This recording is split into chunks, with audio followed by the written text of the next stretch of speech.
Wells Fargo has agreed to pay a $190 million settlement to the federal government after it admits that thousands of employees opened fraudulent and unauthorized accounts for customers. So the big question, how does no one go to jail for this? This is a reality check you won't see anywhere else.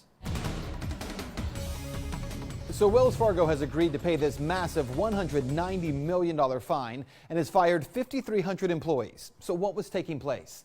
In 2 words, massive fraud. 1.5 million checking accounts and 500,000 credit cards of fake accounts were set up using real customers' names in order for more than 5,000 employees to hit lofty sales goals. Now, in addition to the fact that they were overcharged, overdraft and maintenance fees, some customers also dealt with significant hits to their credit scores as a result of not staying current on accounts that they didn't even know they had. Since 2011, Wells Fargo says $2.6 million has been refunded to customers who received an average of $25. Out of that $100 million fine, only $5 million will go to victims. $185 million will go to the federal government. Wells Fargo has also said that they are firing managers and that it was making investments in enhanced team member training and monitoring and control. So how is it that while employees lose their jobs, nobody goes to jail? I want you to look at this definition here. The fraudulent acquisition and use of a person's private identifying information, usually for financial gain.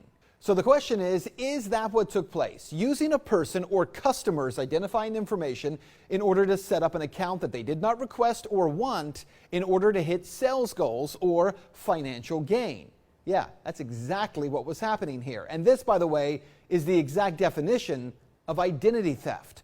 Under federal law, let alone additional state laws, identity theft, it carries a penalty of up to 15 years in prison, as well as substantial fines.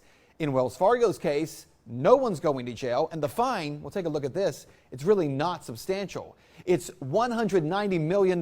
It's just over 3% of the $5.6 billion in revenue that Wells Fargo pulled in for just the second quarter of this year. So what you need to know is that when Wells Fargo agreed to pay this pittance of a fine, the government also agreed to something else. It gave the bank immunity for any uncovered crimes that may have taken place during the same time period. So in short, no one goes to jail, the bank pays a comparatively tiny fine, the government gets a big pile of cash, and the victims, they get about $25 per person. So what about this deal would actually stop Wells Fargo or any other bank from doing the exact same thing over and over and over again in the future? That's a reality check. Let's talk about that tonight on Twitter.